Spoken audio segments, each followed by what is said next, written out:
खुलुमबाय बे समाव बड'लेण्ड एंखं टेलिभिजननि स्टुडिअ'आव आंनि हा ब्रह्म दिनैनि गाहाय रादाबफोराव दङ।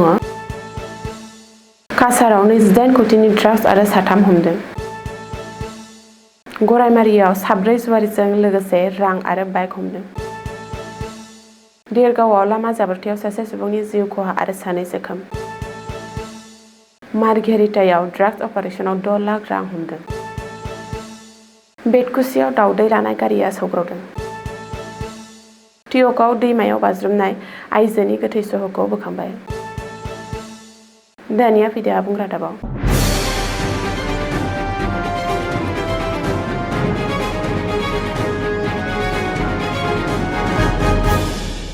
काछार जिल्लायाव आसाम राइफल्स आरो काछार पुलिसनि जयै लोगो नांनाय मोनसे हानजाया सिग्रोमनायनि समाव खमैबो 28 कोटि बेसेननि ड्राग्स हमनो हायो।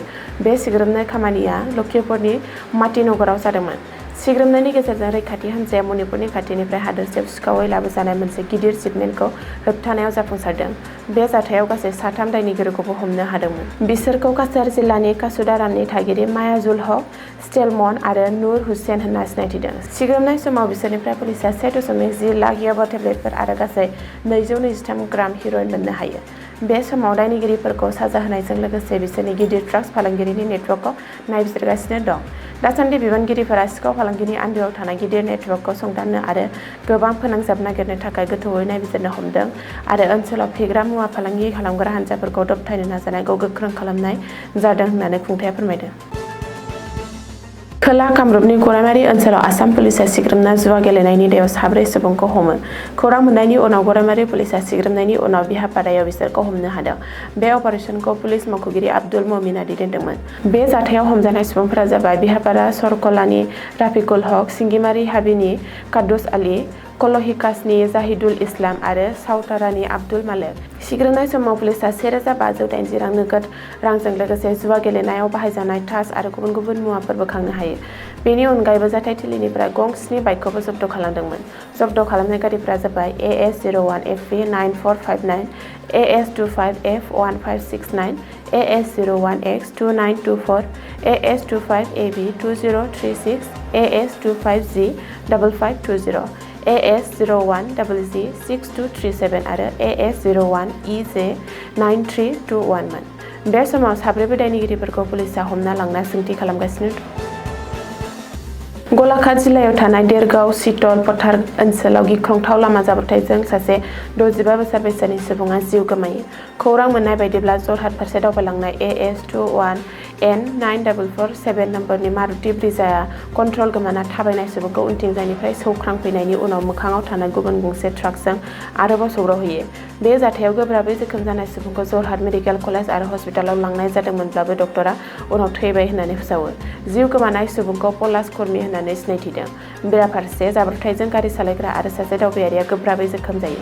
जाथायथिलियाव पुलिसआ सौहैनायनि सिगांनो बिसोरखौ फाहामथाय होनो GMCHआव लांनाय जायो। दासान्दि देरगाव पुलिसआ गंनैबो गारिखौ थानासिम लांना नायबिजिरनायखौ जागायो। जायगानि थागिरिफ्रा फोरमायनाय बायदिब्ला ट्राक आरो डाम्पारखौ लामानि सेराव आयेन बेरेखा गनायथि गैयालासे फसंना दोननायनि जाहोनाव बे जाब्रबथाया जानो हागौ होननानै बुंदों। थागिबिफोरा खुंथायखौ बेबादि जाथायफोरखौ फिन जानायनिफ्राय होबथानो थाखाय गोख्रों राहा लानो खावलायदों।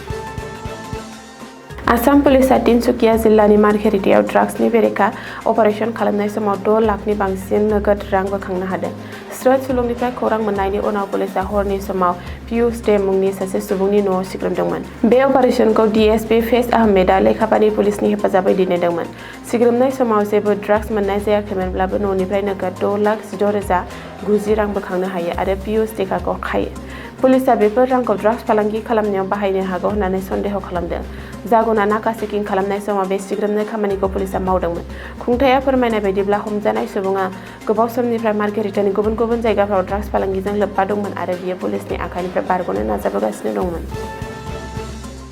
गुवाहाटीआव मंगलबारखालि माहारियारि राजा लामानि बेतकुसि बाहागोआव दावदै लानानै थांनाय गारिया सौग्रावदों। खौरां मोननाय बायदिब्ला जालुकबारिनिफ्राय खानापारा फारसे थांगासिनो थानाय समावनो बे जाथाया जायो।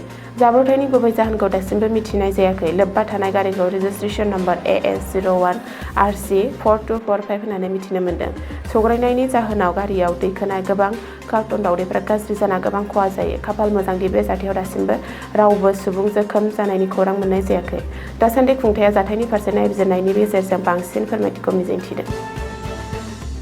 गावनि उन्दै फिसाज्लाजों दैमायाव बाज्रुमनायनि सानसे उनाव समबारखालि तियक ओनसोलनि फकदय दैमायाव सासे आइजोनि गोथै सहखौ बोखांनो हायो। सुलुंनिफ्राय मिथिनो मोननाय बायदिब्ला बे जाथाया तियक बियारनि सिङाव थानाय सलमला सलाथरा ओनसोलाव जादों।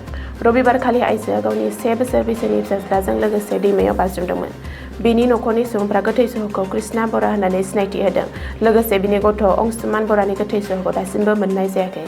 नागिरनायनि नाजानाया दासिमबो सोलिगासिनो दं। SDRFनि हान्जाया गोमानाय गथ'खौ नागिरनो थाखाय खामानि मावगासिनो दं। दिनैनि रादाबा एसेनोसै, गोजोन्थों।